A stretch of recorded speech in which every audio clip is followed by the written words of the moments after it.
সূরাতু আল বাকারার ছোট্ট একটা আয়াত তেলাওয়াত করেছি। সূরা আল বাকারা কোরআনের সবচেয়ে ছোট্ট সূরা নাকি? হ্যাঁ, সবচেয়ে বড়। বিশ্বনবী বলেন কোরআনের 114টা সূরাকে যদি একসাথে সিরিয়াল দেয়া হয় সবচেয়ে লম্বা সাইজের সূরা হবে সূরাতুল বাকারা। আবার সূরা বাকারার মধ্যে এমন একটা আয়াত আছে, বিশ্বনবী বলেন ওই আয়াতটা হচ্ছে কোরআনের সবচেয়ে দামি আয়াত। কি নাম?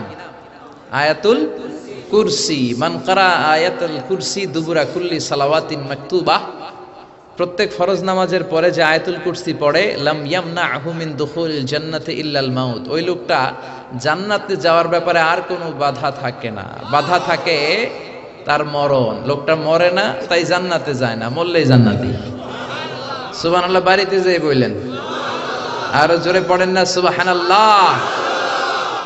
তো সেই সূরাতু আল বাকারার 168 নম্বর আয়াত তেলাওয়াত করেছি। এই আয়াতে আল্লাহ তাআলা ইরশাদ করেছেন, ইয়া আইয়ুহান নাস, ওহে মানুষেরা, হে মানব সকল, কুলু মিম্মা ফিল আরদি হালালান তাইয়্যিবা, আমি জমিনে তোমাদের জন্য যেটাকে হালাল করেছি ওইটা খাও।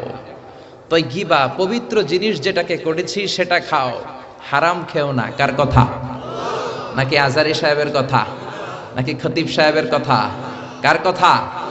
রব্বুল আলামিন বলেন, ইয়া আইয়ুহান নাসু কুলু মিম্মা ফিল আরদি হালালান তাইয়্যিবা, ও দুনিয়ার মানুষেরা শোনো শোনো, এই জমিনে যেটাকে হালাল করে দিলাম, এই জমিনের মধ্যে আমি আল্লাহ যেটাকে পবিত্র করে দিলাম, শুধু হালালটা খাবা, পবিত্রটা খাবা, হারামটা খাওয়া যাবে না। ঠিক কি না?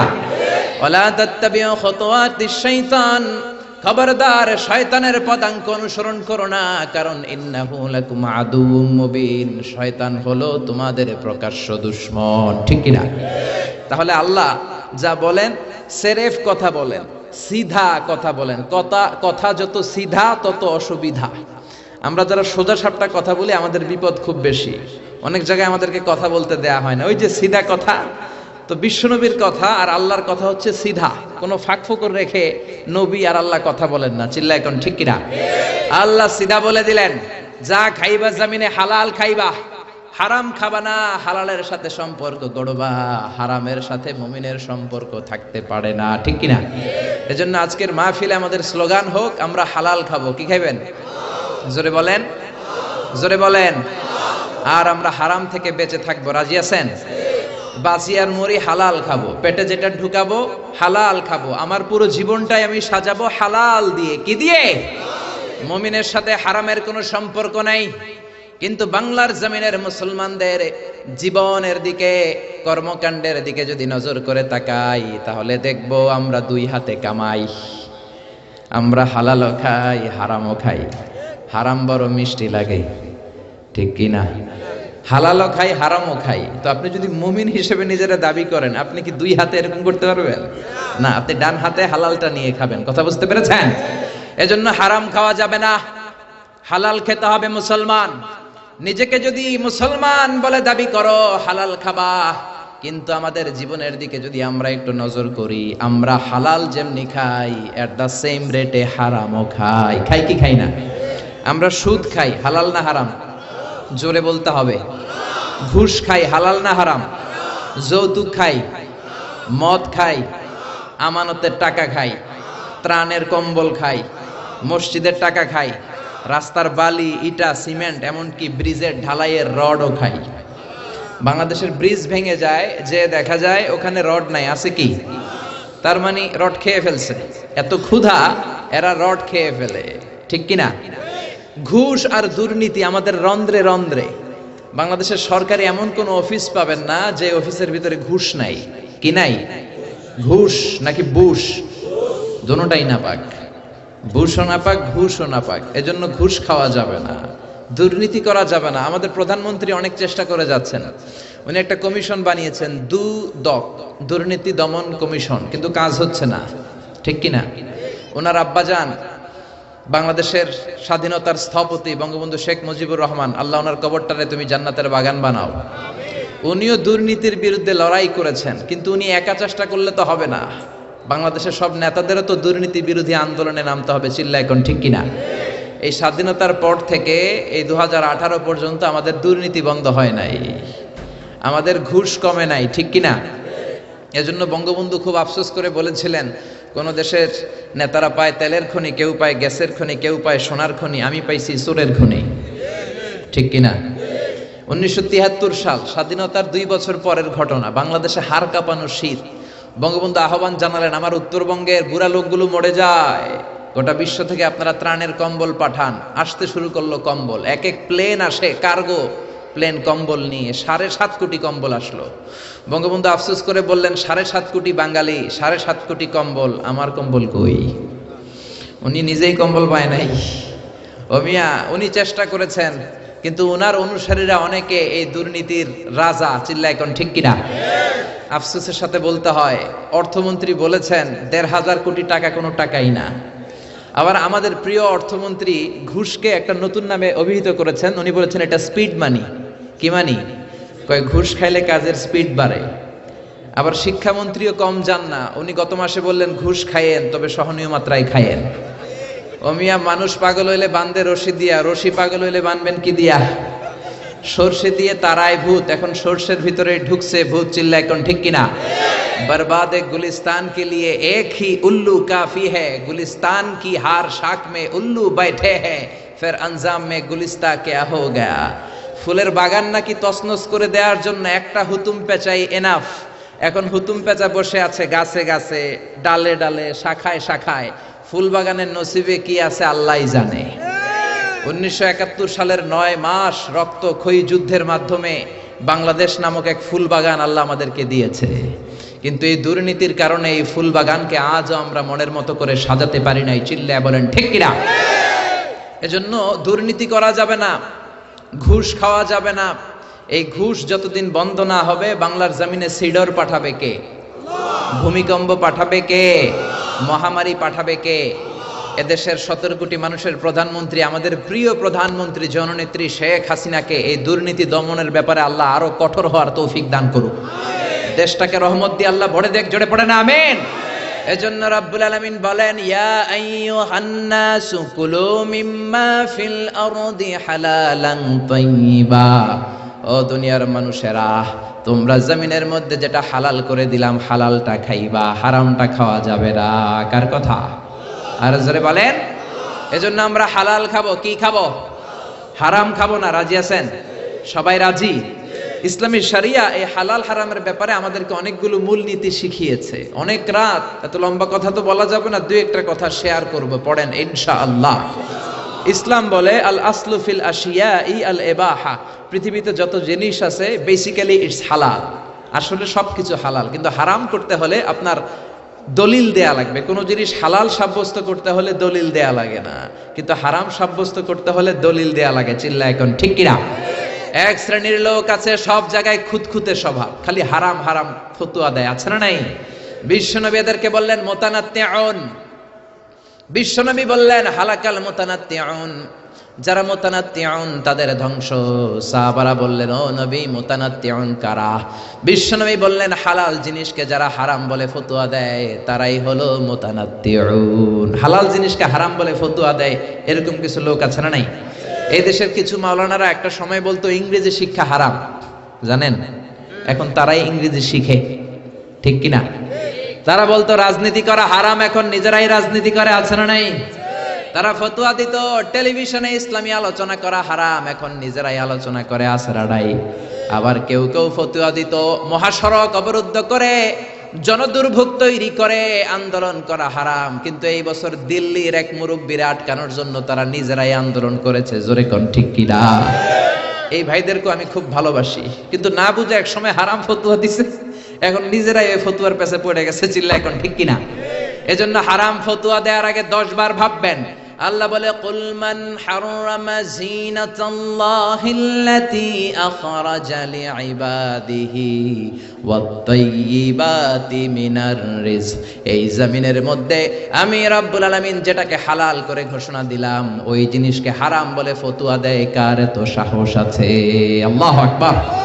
তাহলে পৃথিবীতে যা আছে সব হালাল, অল্প কয়েকটা জিনিস ছাড়া। হালাল হচ্ছে ব্যাপক, হারাম হচ্ছে সীমিত।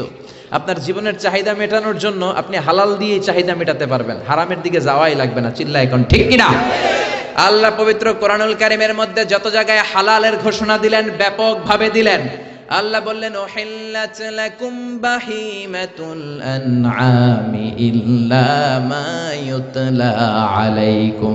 এই জমিনের মধ্যে চার পাওয়ালা যত জন্তু আছে সবগুলোকে আমি খাওয়া তোমাদের জন্য হালাল করলাম, হাতে গোনা অল্প কয়েকটা ছাড়া। সুবহানাল্লাহ। তাহলে হালাল হচ্ছে আনলিমিটেড, হারাম হচ্ছে লিমিটেড। হালালের পরিধি ব্যাপক, হারাম অল্প। আচ্ছা বুঝে শুনে উত্তর দেন, হারাম যদি ব্যাপক হইতো, বেশি হইতো, আমরা বাঁচতে পারতাম? জোরে বলেন। এই জন্য আমাদের সহজীকরণের জন্য হালালকে আল্লাহ বাড়িয়ে দিল, হারামকে আল্লাহ কমিয়ে দিল। ইসলাম হলো সহজ, আদ-দীনু ইসরুন লা উসরা ফি। এজন্য বিশ্বনবী বলেন ইয়াসসিরু ওয়ালা তুআসসিরু, ইসলামকে সহজ করে মানুষের সামনে উপস্থাপন করবা, ইসলামকে কঠিন করে মানুষের সামনে পেশ করো না। বাশশিরু ওয়ালা তুনাফিরু, মানুষকে দিনের দিকে ডাকো, দিন থেকে মানুষকে ভাগিও না, ঠিক কি না? বিশ্বনবী মুআয ইবনে জাবালকে ইমাম বানালেন। সৈয়দনা মুআয ইবনে জাবাল বিশ্বনবীর সাহাবী, ইমামতির চান্স পেয়ে উনি মাগরিবের নামাজে সূরা বাকারা পড়া শুরু করলেন। কোন সূরা? বড় না ছোট? কত বড় সূরা! উনি মাগরিবের নামাজে এটা বললেন, এশার নামাজে পরে আলী ইমরান। যে এলাকায় ওনার ইমাম বানায় পাঠানো হয়েছে ওই এলাকার সাহাবীর হলো কামলা সাহাবী। কি সাহাবী? কৃষক সাহাবী। সারাদিন কাজ করে মাগরিবের নামাজে যখন দাঁড়াইছে, দেখে ইমাম সাহেব সূরা বাকারা দিয়ে ধরছে। কোন সূরা দিয়ে? এক সাহাবী নামাজ থইয়া দিছে দৌড়। বারান্দায় যে নামাজ পড়ে বিশ্বনবীর কাছে বিচার দিলেন, ইয়া রাসূলুল্লাহ, এমন ইমাম বানাইছেন, ওই ইমাম তো মাগরিব পরে বাকারা দিয়া। কোন সূরা দিয়া? বিশ্বনবী সাইয়েদনা মুআজকে ডাকলেন, ধমক দিয়ে বললেন আফাত্তানুন আনতা ইয়া মুআজ, ও মুআজ তুমি কি সমাজের মধ্যে ফিতনা ছড়াও নাকি? বাশশিরু ওয়ালা তুআসসিরু, বাশশিরু ওয়ালা তুনাফিরু, মানুষকে দিনের দিকে ডাকবা, দিন থেকে মানুষকে ভাগাবা না। ইসলামকে সহজ করে উপস্থাপন করবা, ইসলামকে কঠিন করে উপস্থাপন করো না। সুবহানাল্লাহ। ইসলাম সহজ। আমরা রাতে যে নামাজটা পড়ি সর্বশেষ, এই নামাজটার নাম কি? এশা। আর রাতের যে খাবারটা আমরা খাই এটারে আরবিতে বলে আশা। রাতের শেষ নামাজরে বলে এশা, আর রাতের খাওয়ান রে কয় আশা। বিশ্বনবী বলেন ইদা জা আল এশা ওয়াল আশা, রাতের খাবার, রাতের নামাজ, এশার নামাজ দুইটা যদি একসাথে আসে, ফাকদ্দিমুল আশা ক্বাবলাল এশা, রাতের এশার নামাজের আগে আগে খাবারটা খাও, তারপরে আল্লাহর কাছে নামাজে দাঁড়াবা। সুবহানাল্লাহ। কত সহজ ইসলাম। এশার আজান হইছে আর বিরিয়ানি চলে আসছে, আগে কি করবেন? নামাজে যাবেন না, আগে বিরিয়ানি খান। কারণ বিরিয়ানি থুইয়া নামাজে দাঁড়াইলে বিরিয়ানির কথা মনের ভিতরে আসে না নাই? নামাজে পড়বেন আর ভাববেন আমি কি মুরগির রান পাই না ঠ্যাং পাই, কেমনে বিরিয়ানি খামু? কত সুন্দর প্যাকেটটা আমার জন্য বসে আছে, নামাজের মধ্যে ভেজাল আছে রাডাই। কি সুন্দর ইসলাম। আগে গরম গরম বিরিয়ানি আসছে, বিরিয়ানি খাও, এরপরে নামাজ পড়ো, কবুল করে নিবে কে? এজন্য আল্লাহ হালালের কথা যখন বললেন ব্যাপকভাবে বললেন, উহিল্লা লাকুম সাইদুল বাহরি ওয়া তুআমুহু মাতাআন লাকুম ওয়া লিসাইয়ারা। আল্লাহ বললেন সাগরের মধ্যে যত প্রাণী আছে সব খাওয়া হালাল, অল্প কয়েকটা ছাড়া। সুবহানাল্লাহ। তার মানে হালালের ঘোষণা যখন আল্লাহ দিচ্ছেন, আল্লাহ বলতেছেন সব হালাল, সব। আর হারাম যখন ঘোষণা আল্লাহ দেয়, গনে গনে দেয়। আল্লাহ বললেন হুররিমাত আলাইকুম উম্মাহাতুকুম ওয়া বানাতুকুম ওয়া খাওয়াতুকুম ওয়া আম্মাতুকুম ওয়া খালাতুকুম। আল্লাহ বললেন তোমাদের মায়েদেরকে বিয়ে করা হারাম, মেয়েদেরকে বিয়ে করা হারাম, বোনদেরকে, খালাদেরকে, ফুফিদেরকে বিয়ে করা হারাম। এরকম গনে গনে 14 জন নারীকে বিয়ে করা হারাম। কয়জন? কিন্তু বিয়ে করা হালাল কয়জন নারী? কোটি কোটি। আপনি আর আরব দেশের মেয়ে বিয়ে করতে পারেন, সৌদি বিয়ে করতে পারেন, বাংলাদেশে বিয়ে করতে পারেন, সাদা মেয়ে বিয়ে করতে পারেন, কালো মেয়ে বিয়ে করতে পারেন। তার মানে কোন নারী বিয়ে করা হালাল ওইটার কোনো সীমা নাই, এটা আনলিমিটেড। কিন্তু হারাম হাতে গোনা। চিল্লায় কোন সুবহানাল্লাহ। তার মানে আল্লাহ হালালকে করলেন ব্যাপক, হারামকে করলেন সীমিত। আবার বললেন কি কি খাইতে পারবা না, হুররিমাত আলাইকুমুল মাইতাতু ওয়াদ দামু ওয়া লাহমুল খিনজির। শুকর খাওয়া যাবে না, মরা প্রাণী খাওয়া যাবে না, লটারির টাকা খাওয়া যাবে না, সুদ খাওয়া যাবে না, ঘুষ খাওয়া যাবে না। কি কি খাওয়া যাবে না, কি কি খাওয়া হারাম, এটা আল্লাহ গুনে গুনে বললেন।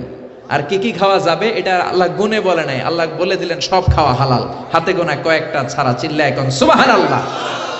আবার আল্লাহ হারাম বলে চুপ থাকে নাই। যখন ইসলাম কোন জিনিসকে হারাম বলে ঘোষণা দিয়েছে, তার বিকল্প একটা বলেছে, অল্টারনেটিভ একটা বলেছে। আল্লাহ যদি হারাম বলে চুপ থাকতো আমাদের জন্য কঠিন হয়ে যেত। বুঝতে পেরেছেন? হারাম ফতুয়া দিয়ে ইসলাম বসে থাকে নাই, কি করেছে? বিকল্প একটা রাস্তা দেখিয়ে দিয়েছে। কি রাস্তা? ইসলাম বলল সুদ খাওয়া হারাম। আমরা বললাম আল্লাহ সুদ যদি হারাম হয় চলবো কেমনে? আল্লাহ বলল চিন্তা করিস না, ব্যবসা করা তোদের জন্য হালাল। ওয়া হাল্লাল্লাহুল বাইআ ওয়া হাররামার রিবা। আল্লাহ সুদকে হারাম করে চুপ থেকে যান নাই, আল্লাহ বলে দিয়েছেন ব্যবসা করা তোমাদের জন্য হালাল। সুবহানাল্লাহ। আবার আল্লাহ বললেন জিনা করা হারাম। আমরা বললাম আল্লাহ বিকল্প কি রাস্তা আছে? আল্লাহ বললেন বিয়ে করা হালাল। সুবহানাল্লাহ কইবেন না? সুদকে হারাম করে ব্যবসারে হালাল করে দিলেন, জিনাকে হারাম করে দিয়ে বিয়ে করাকে হালাল করে দিলেন। আবার আল্লাহ বললেন মদ খাওয়া তোমাদের জন্য হারাম। আমরা বললাম আল্লাহ মদ যদি না খাই শীতের রাতে হাত পাকে গরম করব কিভাবে? প্রচন্ড শীতে হাত পা ঠান্ডা হয়ে যায়। আপনি যদি সাইবেরিয়াতে যান, নরওয়েতে যান, স্ক্যান্ডিনেভিয়ান কান্ট্রিগুলোতে যান, সবগুলো দেশের লোক রাতে মদ খায়। -25 শীত, হাত বরফ হয়ে যায়, মদ না খেয়ে বাঁচতে পারে না। আমরা বললাম আল্লাহ মদ আপনি হারাম করলেন, বিকল্প কি আছে? শীতের রাতে হাত পা ঠান্ডা হয়ে যায়, গরম করব কিভাবে? আল্লাহ বললেন গোলাম মদকে আমি হারাম করলাম চিন্তা নাই, কিন্তু মধু খাওয়া তোমাদের জন্য হালাল করে দিলাম। মদ খাওয়া হারাম, মদ খেলে শরীর গরম হয়, মদের বিকল্প দিলেন মধু। মধু এক গ্লাস খাইয়া দেখেন শীতের রাতে পুকুরে নামা লাগবে, চিল্লা এখন ঠিক কিনা? আবার আল্লাহ বললেন ঢোল বাজানো হারাম। ইসলাম কত সুন্দর! হারাম বলে চুপ থেকে বসে থাকেন নাই, হারাম ঘোষণা দেওয়ার পরে বিকল্প রাস্তাও আছে রাড়াই। ইসলাম বলে ঢোল বাজানো হারাম। আমরা বললাম আল্লাহ ঢোল বাজালে যদি গুনাহ হয় কি বাজাবো? আল্লাহ বললেন ঢোল বাজানো হারাম কিন্তু দফ বাজানো হালাল। সুবহানাল্লাহ। ঢোলের দুই দিক আটকানো, বাজালে নেফাকি তৈরি হয়, কিন্তু দফের একদিক আটকানো একদিক খোলা। বিশ্বনবী বললেন বুইসতু আন উকাসসিরাল মাজামির, ঢোল বাদ্য বংশী হারমোনিয়াম এগুলো ভেঙে মাটির সাথে ঘুরিয়ে দেওয়ার জন্য জামিনে আমারে পাঠিয়েছে কে? যেই নবী ঢোল বাদ্য ভাঙার জন্য আসলেন ওই নবীর উম্মতেরা ঢোল বাজায় কি বাজায় না? বাংলা মায়ের একতারা সুর কতই ভালোবাসি, তোরা বাজারে ঢোল বাজারে বাসি। আছে না নাই? জোরে কন তো ঢোল বাজানো যাবে? জোরে বলেন। ঢোল বাজানো যাবে না, লালনের গান গাওয়া যাবে না, মরমী সঙ্গীত গাওয়া যাবে না, বাউলের গান গাওয়া যাবে না। যেই গানের মধ্যে ঢোল থাকে ওই গান মুসলমানেরা গাইতে পারে না। বারি সিদ্দিকীর সব গানগুলো গাওয়া যাবে না। বারি সিদ্দিকীর গানের জন্য পোলাপান পাগল আছে না নাই? আমি একটা জিন্দা লাশ, কাটিস না রে জংলারে বাস, আমার লাইগা 3.5 হাত কবর খুঁড়িস নাই, আমি পীড়িতের নলে পোড়া, মরার পরে আমায় পুরিস না। আছে না নাই? এজন্য এই সমস্ত গানগুলো যুবকেরা গাওয়ার ক্ষেত্রে সাবধান। দেখো বারি সিদ্দিকী তোমাদের কি শিখায়। গানের প্রথম লাইনে বলল আমার জন্য কবর করিস না, দ্বিতীয় লাইনে বলে আমার শ্মশানে আগুনে পুরিস না। ও মিয়া মুসলমান রে আগুনে পুরে নাকি কবরে শোয়ায়? তো এক গানের মধ্যে যদি দুই ধর্মের কথা থাকে ওই গান গাওয়া যাবে নাকি? জোরে বলেন গাওয়া যাবে? এজন্য খবরদার, আমাদের কালচার ইউনিক, আমাদের সঙ্গীত অঙ্গন ইউনিক। বিশ্বনবী মক্কা থেকে হিজরত করে যখন মদিনায় আসলেন, মদিনার লোকেরা সানিয়াতুল ওয়াদা নামক জায়গার মধ্যে দাঁড়িয়ে রইলেন। বিশ্বনবী ধুধুমরু প্রান্তর মক্কা থেকে মদিনায় যখন আসলেন, হাজার হাজার লোক দেখলেন বিশ্বনবী আসতেছে। মদিনার আবাল বৃদ্ধ বনিতা, ছোট্ট থেকে যুবকেরা, যুবক থেকে বৃদ্ধরা দফ হাতে নিয়ে নিল। ঢোল নেয় নাই, কি নিয়েছে? ঢোলের দুই দিক আটকানো, দফের একদিক আটকানো একদিক খোলা। ছোট্ট ছেলেরা, মেয়েরা, যুবক যুবতীরা, বৃদ্ধ বৃদ্ধারা দফ বাজাতে শুরু করলো আর বিশ্বনবীরে ওয়েলকাম দিল। তলা আল বাদরু আলাইনা মিন সানিয়াতিল ওয়াদা ওয়াজাবা শুকরু আলাইনা মাদাআ লিল্লাহি দা আইয়ুহাল মাবউসু ফিনা জিতা মিন আমরিল মুতা জিতা শাররাফতাল মাদিনা মারহাবান ইয়া খায়রাদা। আল্লাহু আকবার! কত সুন্দর ইসলাম! ইসলাম বলল ঢোল বাজানো হারাম, দফ বাজাও। জিনা করা হারাম, বিয়ে করো। মদ খাওয়া হারাম, মধু খাও। সুদ খাওয়া হারাম, ব্যবসা করো। সুবহানাল্লাহ। আপনার যে চাহিদা, আপনার বিনোদন তো মিটাইতে হবে। এজন্য ইসলাম বলে দফ বাজাও, ঢোল বাজাবা না, হারমোনিয়াম বাজাবা না। মুসলমানদের গান হবে কোরআনের গান, মুসলমানদের গান হবে ইসলামের গান, মুসলমানদের গান হবে নামাজের গান, ঠিক কি না?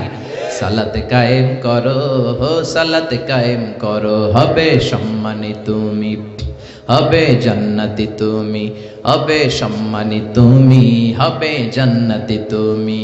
দিবে কাল হাসরে শীতল ছায়া আরশে আজিম, রাব্বিয়াল আলা রাব্বিয়াল আযীম। পড়েন আল্লাহু আকবার। এই গানগুলো গাইলে অন্তরের ঈমানকে তাজা করে দেয় কে? কোরআনের জন্য, ইসলামের জন্য দিলটারে নরম করে দেয় কে? এই জন্য ইসলাম যখন কোন জিনিসকে হারাম বলেছে, হারাম বলে ইসলাম চুপ থাকে নাই, বিকল্প রাস্তাও আছে না নাই? আবার ইসলাম বলে আল হালালু ফীহি বারাকা গায়রাল হারাম, হালালের মধ্যে বরকত আছে, হারামে কোনো বরকত নাই। বিশ্বাস হয়? কথা কয় না। হালালে বরকত আছে না নাই? হারামে কোনো বরকত আছে? হাজার কোটি টাকা কামায়, দুই হাতে কামায়, সুদ খায়, ঘুষ খায়, প্রতি মাসে ওই লোকের ইনকাম 1 কোটি টাকা, কিন্তু মাস শেষে পকেটে 1 টাকাও নাই, আছে না নাই? আরো ব্যাংকের ঋণ, ব্যাংকের লোন দেওয়ার জন্য ঘরে থাকতে পারে না, পলায়ে থাকে। কিন্তু আমার রিকশাওয়ালা প্রতি মাসে কামাই 7,000 8,000, 7,000 টাকা কামাই, 5টা ছেলে 3টা মেয়ে, সারা মাস খাওয়ার পরে ওই রিকশাওয়ালার পকেটের ভিতরে 500 টাকা থাকে। সুবহানাল্লাহ কইবেন না? এর কারণ ওর ইনকাম তো হালাল, হালালে বরকত ঢুকাই দিছে কে? বুঝে শুনে উত্তর দেন তো, গরু খাওয়া হালাল না হারাম? কুকুর খাওয়া শিওর? শিওর সবাই? সন্দেহ নাই তো? গরু খাওয়া হালাল। প্রতিদিন বাংলাদেশে গরু জবাই হয় না কুকুর জবাই হয়? কসাইরা গরু জবাই করে। আজকেও তো আপনারা পীর সাহেব হুজুরের জন্য এখানে তাবারুকের জন্য গরু জবাই করে আনছেন না? কোত্থেকে যেন? বরুড়া থেকে। মাশাআল্লাহ। তো কত গরু জবাই হয় প্রতিদিন। মুসলমানের অনুষ্ঠান, বার্থডে পার্টি, বিয়ের অনুষ্ঠান, পিকনিক হয়, কত অনুষ্ঠানে গরু জবাই হয়। তারপরে কোরবানির ঈদ আসলে গরু জবাই আছে না নাই? আবার রমজানের ঈদেও গরুর গোশত আছে না নাই? এত গরু কুরবানির ঈদে জবাই হয়, বাংলাদেশের গরু দিয়ে কাবার হয় না, ইন্ডিয়া থেকে আনা লাগে, ঠিক কিনা? আর কুকুর কি জবাই হয়? কথা বলেন। আচ্ছা, গরু বছরে বাচ্চা দেয় কয়টা? একটা। কুকুর দেয় কয়টা? 6টা 7টা 8টা। জন্ম নিয়ন্ত্রণ নাই তো, দেদারসে দেয়, কোনো সমস্যা নাই, ঠিক কিনা? তার মানে গরু আমরা খাই বেশি, কুকুর খাই না। গরু বাচ্চা দেয় একটা, কুকুর বাচ্চা দেয় 8টা 10টা। তারপরেও বাংলার জমিনে গরু বেশি নাকি কুকুর বেশি? জোরে বলেন। এত খাইলেন, এত জবাই করলেন, বাচ্চাও দিল কম, গরু বেশি কেন? কারণ গরু হালাল, হালালে বরকত ঢুকাইয়া দিছে কে? এজন্য হালাল খেতে হবে, হারামের সাথে মুসলমানদের কোনো সম্পর্ক। অল্প খাবেন, অল্প পড়বেন। রিকশাওয়ালা, কুলিওয়ালা, ঠেলাওয়ালা, দিন মজুররা হালাল খায়, ওদের কামাইয়ের ভেতরে বরকত আছে না নাই? রিকশাওয়ালার কোনো রোগ নাই, কিন্তু ডান হাতে বাম হাতে যারা কামায় রোগ আছে না নাই? টেনশন আছে না নাই? কিচ্ছু খাইতে পারে না, গরু খাইতে পারে না, খাসি খাইতে পারে না, চিংড়ি খাইতে পারে না। ডাক্তারে কয় আপনি ঘাস খাইবেন। কি খাইবেন? ছাগলেও খায়, আপনিও খায়েন। কি খাইবে? কোটিপতিরা ভেজিটেবল খাওয়া লাগে, গরু খাইলেই অসুস্থ হয়ে যায়, ডায়াবেটিক্স, আলসারে পড়ে যায়, আছে না নাই? কিচ্ছু খাইতে পারে না, রাতে ঘুম আসে না, 1 ঘন্টা ঘুমানোর জন্য 3-4টা ট্যাবলেট খেয়ে ঘুমায়। এরকম কোটিপতি কুমিল্লাতে আছে না নাই? জোরে বলেন। ঘরে শান্তি নাই, বিবি করে পরকিয়া, মেয়েও কথা শোনে না, পোলাটাও রংবাজ, আছে না নাই? কিন্তু আমার রিকশাওয়ালা ভাই, কুলিওয়ালা ভাই, ঠেলাওয়ালা ভাই গরু খেতে পারে, খাসি খেতে পারে, চিংড়ি খেতে পারে, তার কোনো সমস্যা নাই। হজম করায় দেয় কে? প্রত্যেকটা রিকশাওয়ালার 6 প্যাক আছে না নাই? 4 প্যাক আছে না নাই? 6 প্যাক বুঝেননি? ইয়াং ছেলেরা বুঝবে। 6 প্যাক বুঝো না তোমরা? জিমনেশিয়ামে যায়া ব্যায়াম করে 6 প্যাক বানায়, 5,000 করে টাকা দেয়া লাগে জিমনেশিয়ামে। তারপরে এইটা খায় না, ওইটা খায় না, কিন্তু আমার রিকশাওয়ালা ন্যাচারালি 6 প্যাক। চিল্লা এখন ঠিক কি না? যেটা খায় ওইটাই হজম। রাতে ঘুমের সমস্যা নাই, টেনশন নাই। রিকশাওয়ালার যেখানে রাইত ওইখানেই। রিকশানার বিছালায় মাথা লাগতে দেরি, ওর নাক ডাকতে, ওর নাকের ডাকের আওয়াজে ট্রাকের ইঞ্জিনও ফেল। সুবহানাল্লাহ কইবেন না? রিকশাওয়ালা নিজেও নামাজে যায়, ছোট্ট ছেলেটাও নামাজে যায়। রিকশাওয়ালা ঘরে এসে দেখে বিবিটাও কোরআন তেলাওয়াত করে, ছোট্ট মেয়েটাও হেজাব করে, পর্দা করে, চেয়েও তেলাওয়াত করে। এরকম আসরাড়াই। এজন্য অল্প খাবেন, অল্প পড়বেন, অল্প জমাবেন। অল্পের ভেতরে তুষ্টি দিয়েছে কে? রহমত দিয়েছে কে? বরকত দিয়েছে কে? বিশ্বাস হয় মুসলমান? টাকা অনেক যদি হয়, অনেক পয়সা যদি হয়, তাহলে আপনি গাড়ি কিনতে পারবেন, বাড়ি কিনতে পারবেন, জমি কিনতে পারবেন, কিন্তু সুখ কিনা যায় না। টাকা দিয়ে সুখ পাওয়া যায়? টাকা বেশি হলে খাট কিনা যায়, বালিশ কিনা যায়, তোষক কিনা যায়, কিন্তু ঘুম কিনা যায় না। ঘুম কিনা যায়? আপনি কুমিল্লা টাওয়ারে সবচেয়ে বড় যে ডাক্তার, ওই ডাক্তারের কাছে যেয়ে বলেন, ডাক্তার সাহেব আমার 5,000 টাকার ঘুম দেন। কি দেন? ডাক্তার কে দূর মিয়া, আমারই ঘুমে ধরে না, তোমারই কি ঘুম দিব? তার মানে আল হালাল ফিহি বারাকা গায়রাল হারাম। হালালের ভেতরে বরকত আছে, হারামে বরকত নাই। হালালের ভেতরে বরকত ঢুকিয়ে দিয়েছে কে? এরপরে ইসলাম বলে মুকদ্দামাতুল হারামে হারাম, হারামের শুরুটাও হারাম। আপনি যেই কাজ করলে হারামের দিকে যেতে পারেন, যাওয়ার সম্ভাবনা আছে, ওইটাকেও হারাম করছে কে? কথা বলেন। কোন সুন্দরী নারীর দিকে তাকানো মূলত হারাম নয়, কিন্তু তাকালে যেহেতু আপনার খারাপ দিকে যাওয়ার সম্ভাবনা আছে, জিনা হওয়ার সম্ভাবনা আছে, এই জন্য ওইটার হারাম করছে কে? আন-নাদার সাহামুন মাসমুমিন সিহামি ইবলিস। বিশ্বনবী বলেন নজরটা বড় খারাপ জিনিস, এই নজরটারে সামলাও, নজরটার লাগাম তুমি টেনে ধরো। এই নজর হলো শয়তানের বিষ মাখানো তীরবানের একটা ভয়ঙ্কর তীর। এই নজর দিয়া শয়তান যুবক যুবতীদেরকে কাবু করে ফেলে, ঠিক কি না? এজন্য আল্লাহ বলেন কুল্লিল মুমিনিনা ইয়াগুদ্দু মিন আবসারিহিম ওয়া ইয়াহফাযু ফুরুজাহুম।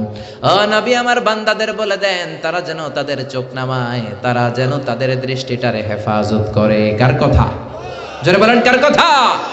বিশ্বনবী তার মেয়ের জামাইরে বললেন, ও আলিফ লা তুতবি'ন নাযরাতান নাযরা, এক নজর ভুল করে যদি কোনো নারীর চেহারার দিকে পড়ে যায়, খবরদার দ্বিতীয় নজর দিবা না। ফা ইন্না লাকাল উলা ওয়া লাইসাত লাকাল আখিরা, কারণ প্রথম নজর তোমার জন্য ক্ষমা, দ্বিতীয় নজর তোমার জন্য গুনাহ। আছে না নাই? রাস্তা দিয়ে হাঁটতেছেন কুমিল্লা শহর, একটা সুন্দরী মেয়ের দিকে চোখ পড়তে পারে, আপনি কি করবেন? তাকায় থাকবেন না। কোরআন বলে lower your gauge, lower your eyesight, চোখ নামাও, তোমার মাফ করে দিবে কে? তার মানে প্রথম নজর ক্ষমা, কিন্তু মজা নেওয়ার জন্য আবার যদি নজর দেন, আবার যদি তাকান, গুনাহ ছাড়া নাই। প্রথম নজরে ক্ষমা, দ্বিতীয় নজরে গুনাহ। এজন্য অনেকে কৌশল করে বলে প্রথম নজরে যেহেতু ক্ষমা, তাইলে এক নজরে আধা ঘন্টা চাইয়া থাকু, বড় বড় চোখ কইরা। আছে না নাই? তাকানো যাবে? আপনি যদি কৌশল করেন, আল্লাহর কৌশল জানা আছে না নাই? এজন্য নজরটাকে ইসলাম ব্লক করে দিয়েছে, কারণ চোখে চোখেও কথা আছে না নাই? কথা বোঝেন না বোধহয়। চোখে চোখেও কথা বলা যায়, মনে মনেও ভালোবাসা হয়। আমরা যখন ছোট্ট, আমরা খবর দেখার সময় কেয়ালিফ জেল একটা অ্যাড দেখতাম, চোখে চোখে ভালোবাসা কেয়ালিফ জেল, মনে মনে ভালোবাসা কেয়ালিফ জেল, এইগুলো দেখতাম। তো টিভিতে দেখাতো যে চোখে চোখে কথা হয়, মনে মনে ভালোবাসা হয়। তার মানে একটা মেয়ে একটা ছেলে শুরুতেই হারাম সম্পর্কে, জিনাতে, ব্যভিচারে জড়ায় না। প্রথমে নজর, প্রথমে কি? কথা বলো মুসলমান, প্রথমে কি? এজন্য ইসলাম বলে খবরদার, যেহেতু নজর তোমার জিনার দিকে নেবে, নজরটাও হারাম। প্রথমে একটা ছেলে একটা মেয়ের দিকে নজর দেয়, মেয়েটাও ছেলেটার দিকে নজর দেয়, তারপর মেয়েটা একটু মুচকি হাসি হাসে, ছেলেটাও হাসে, তারপরে ফ্রি মিক্সিং, তারপরে মোবাইল নাম্বার আদান প্রদান, তারপরে ফেসবুকে চ্যাটিং, তারপরে মেসেঞ্জারে কল। আছে না নাই? এরপরে লাভ লেটার বিতরণ, এরপরে আসে 14ই ফেব্রুয়ারি। কি আসে? কি আসে? বিশ্ব গজবের দিবস, ঠিক কিনা? চিল্লায় বলো মুসলমান, ঠিক কিনা?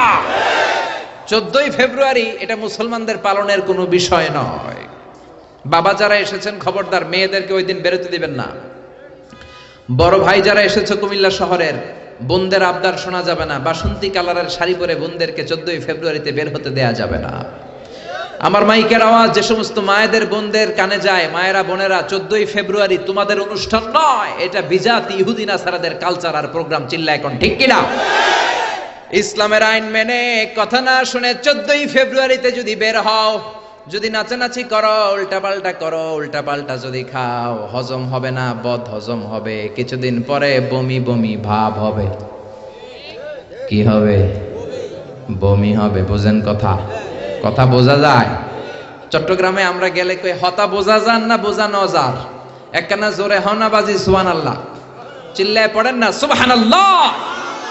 এজন্য ইসলাম বলে খবরদার, নজর দিলে যেহেতু নজর থেকে আস্তে আস্তে হাঁটি হাঁটি পা পা করে তুমি জিনার দিকে যাবা, নজরটারেও হারাম করে দিল কে? আবার ইসলাম বলে আল হিলাতু বিল হারামি হারাম, কৌশল করে হারাম খাওয়াটাও হারাম। কথা বুঝতে কষ্ট হচ্ছে? আপনি যদি হারাম খাওয়ার জন্য কৌশল করেন, ওইটারও হারাম করছে কে? বাংলাদেশে ঘুষের একটা সুন্দর নাম বাড়িয়েছে বর্তমানে, নাম হচ্ছে বকশিস। কথা কন, ঘুষের নতুন নাম কি? ঘুষ রে বকশিস কইলি জায়েজ হয়ে যাবে?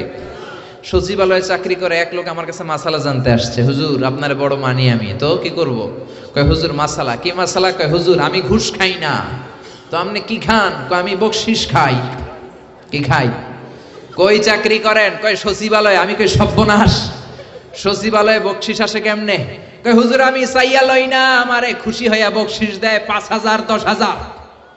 আমি বললাম সচিবালয়ের সামনে তো আমি ল্যাংরা লুলা করে পরে থাকতে দেখি, ভিক্ষা করতে দেখি। ওরা ভিক্ষা করে, একটা টাকা দিয়া যান, আমি গরিব ইনসান, আখিরাতে সওয়াব পাইবেন পাহাড় সমান। একটা টাকা দিয়া যান, আমি গরিব ইনসান। আছে না নাই? দেখেন নাই মনে হয়? এ হাত নাই পা নাই, ছোট্ট একটা মানুষ গড়াগড়ি খায় আর কয় একটা টাকা দিয়ে যান। তো আমি বললাম আপনার সচিবালয়ের সামনে এরকম ল্যাংরা লুলা পড়ে পড়ে কান্দে, ওগরে মানুষ 5,000 টাকা বকশিস দেয় না কেন? ওদের হাতে 10,000 দেয় না কেন? তোরে দেয় কেন?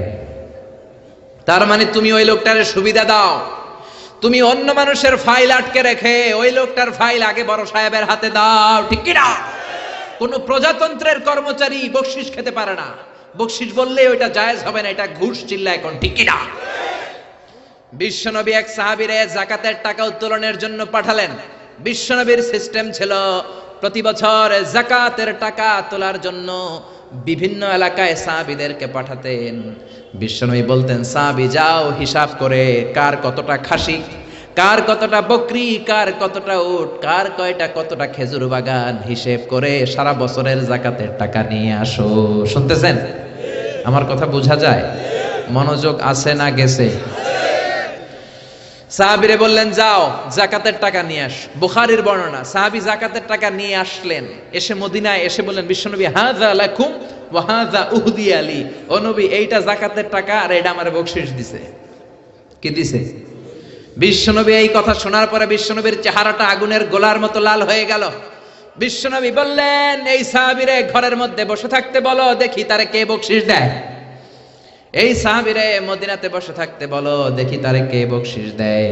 বিশ্বনবী বললেন, তুমি যেটা পেয়েছো বকশিশ নয়, এটা ঘুষ। এটা কি?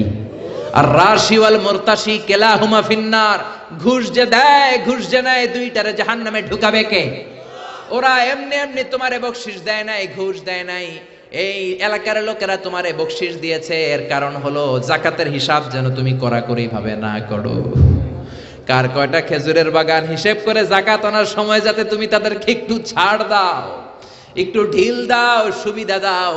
ওদের বড় বড় ছাগলগুলা যেন যাকাতে না নিয়ে আসো, না দুষ্ণুদুষ উটগুলা যাতে নিয়ে না আসো, এই জন্য তোমারে খুশি করার জন্য ওরা ঘুষ দিয়েছে। জোরে কোন ঠিক কিনা?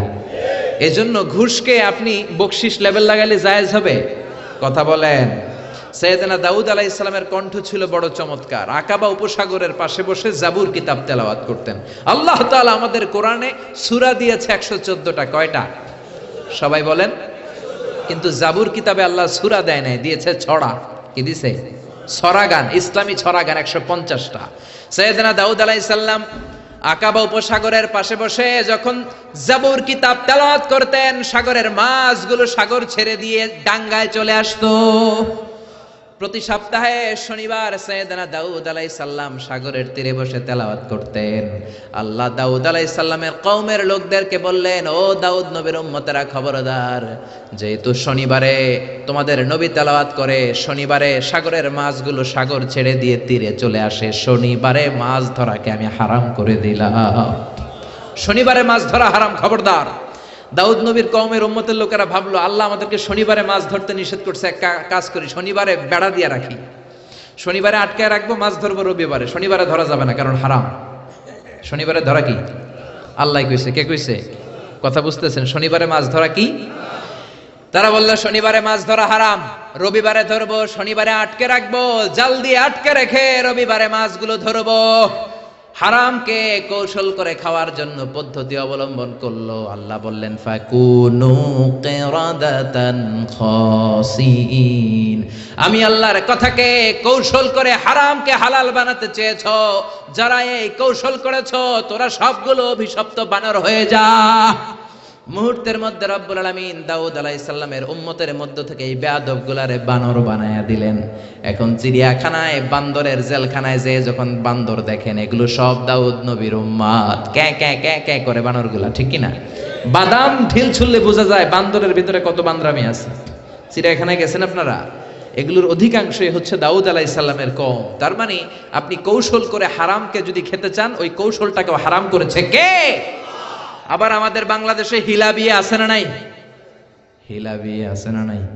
বুঝেন বুঝেন, স্ত্রীকে তালাক দেওয়ার পরে তালাক বাইনুনা যখন হয়ে যায়, ওই স্ত্রীকে নেয়ার জন্য প্ল্যান করে বুড়া মানুষের সাথে বিয়ে দিয়া এক রাত ঘর করাইয়া তালাক নিয়ে আবার ওই বউকে বিয়ে করে ঘরে আনে, এরকম আছে না নাই? বিশ্বনবী বললেন এদের উপর আল্লাহ লানত। হারাম জিনিসকে খাওয়ার জন্য তুমি কৌশল করেছো, হারামকে খাওয়ার হালাল বানানোর কৌশলটারেও হারাম করলো কে? আমার অনেক ব্যবসায়ী ভাইরাও এই কৌশলগুলো করে, খবরদার। কৌশল করলে হারাম কখনো হালাল হয় না। অনেক ব্যবসায়ী ভাইদের মধ্যে এই সমস্যা। ছোটবেলায় এক গল্প শুনেছিলাম, এক গরু ব্যাপারী। কি ব্যাপারী? মনোযোগ নাই বোধ হয়, অনেক রাত হয়েছে তো শেষ করে দেই। শেষ করব, আরো কয়েক মিনিট শুনবেন। এক গরু ব্যাপারী প্রতিদিন গরু নিয়ে হাটে যাওয়ার আগে বউরে ডাইকে বলে, এই বউ তুই গরুর একটা দাম কহ। বউ বলে কত দাম কমু? গরু ব্যাপারী কয় 1 লাখ টাকা। গরু ব্যাপারী কয় ঠিক আছে কইলাম 1 লাখ টাকা। এবার বাজারে যাওয়ার পরে যেই গরু কিনতে আসে সবাই রে কয় আজকে সকালেই একজন 1 লাখ টাকা দাম করে গেছে, আমি দেই নাই, আপনি আর 5,000 টাকা বাড়াই দিন, দিয়ে দিন, 10,000 টাকা বাড়াই দিন, দিয়ে দিন। এরকম কৌশল আছে না নাই? জোরে বলেন। এজন্য হারাম খাওয়ার জন্য কৌশল করা কেউ হারাম করলো কে? আবার ইসলাম বলে খবরদার, হালাল যদি না খাও তোমার ইবাদত কবুল হবে না। তোমার ইনকাম যদি হালাল না হয় তোমার ইবাদত যেমনি কবুল হবে না, তোমার দোয়াও কবুল হবে না। কারণ ইন্নাল্লাহা তাইয়্যিব লা ইয়াকবালু ইল্লা তাইয়্যিবা, আমার আল্লাহ পবিত্র, পবিত্র ছাড়া কোনো জিনিস আল্লাহ কবুল করে না। আপনি হারাম টাকা দিয়ে মাদ্রাসা বানালেন, কবুল হবে নাকি? কথা বলেন তো। ফতোয়া তো আপনারাই দিতে পারেন, আমগো কি দরকার? হারাম টাকা দিয়ে মাদ্রাসা বানালে কবুল হবে? হারাম টাকা দিয়ে এতিমখানা বানালে, হারাম টাকা দিয়ে প্রতি বছর হজ করে নামের আগে আল হজ লাগালে কবুল হবে নাকি? জোরে বলেন হবে? এক সাহাবী বেদুইন লোক, বুখারীর বর্ণনা, কাবার চারদিকে হাত তুলে বলে ইয়া রব, ইয়া রব মাফ করে দাও, মাফ করে দাও। অন্যান্য সাহাবীরা এই লোকের ইবাদত দেখে বিশ্ব নবীরে বললেন, ও নবী, এই লোকের চেয়ে বড় আল্লাহর ওলি মদিনার জমিনে, মক্কার জমিনে কেউ নাই। বিশ্ব নবী বললেন কেন কেন? সাহাবীরা বললেন দেখেন কেমনি হাত তুলে কাবার চারদিকে তাওয়াফ করে আর কাঁদে। বিশ্ব নবী বললেন ওয়া মাতআমুহু হারাম, কাঁদলে কি লাভ? ও যা খায় হারাম খায়, যা পান করে হারাম পান করে। ওয়া মালবাসুহু হারাম, যেই ড্রেসটাও পরে হারাম টাকা দিয়ে পড়ে। ফা আন্না ইউস্তাজাবু লাহু, কেমন করে তার দোয়া আল্লাহর আরশে পৌঁছবে? এজন্য হারাম খেয়ে যদি আপনি দোয়া করেন কবুল হবে না, হারাম খেয়ে ইবাদত করলে কবুল হবে না। অনেকে বলে হুজুর আল্লাহর কাছে চাইলাম আল্লাহ আমারে দিল না, 3 বছর ধরে চাইলাম, কাবা ঘর ধরে আমি চাইছি আল্লাহ দেয় নাই। এরকম অভিযোগ আল্লাহর বিরুদ্ধে আছে না নাই? চাইলেই হবে না, হালাল খাইতে হবে। ইনকাম যদি হালাল না হয়, ইনকাম যদি হারাম হয়, যত দোয়া করবেন, যত চোখের পানি ফেলবেন, কোনো লাভ হবে? লা ইয়াদখুলুল জান্নাতা জাসাদুন গুযিয়া বিহারাম, হারাম খেয়ে যেই দেহটারে আপনি বড় বানালেন, ওই দেহটারে জাহান্নামে ঢুকাবে কে? ইসলামের জিহাদের ময়দানে সর্বপ্রথম যেই সাহাবীটা তীর মেরেছেন ওনার নাম সা'দ বিন আবি ওয়াক্কাস। বিশ্বনবীরে বললেন ইয়া রাসূলুল্লাহ উদুল্লাহ আইয়াজআলানি মুস্তাজাবাদ দাওয়া, ও নবী আল্লাহর কাছে দোয়া করে দেন যাতে আল্লাহ আমারে মুস্তাজাবুদ দাওয়া বানিয়ে নেয়। মুস্তাজাবুদ দাওয়া মানে হলো যে লোক দোয়া করতে দেরি, কবুল হতে দেরি হয় না। মুস্তাজাবুদ দাওয়া আরবিটা শিখে রাখেন। বলেন কি নাম? মুস্তাজাবুদ দাওয়া। পিছনের ভাইরাও বলো কি নাম? আরো জোরে সবাই বলেন মুস্তাজাবুদ দাওয়া, দোয়া করলেই কবুল।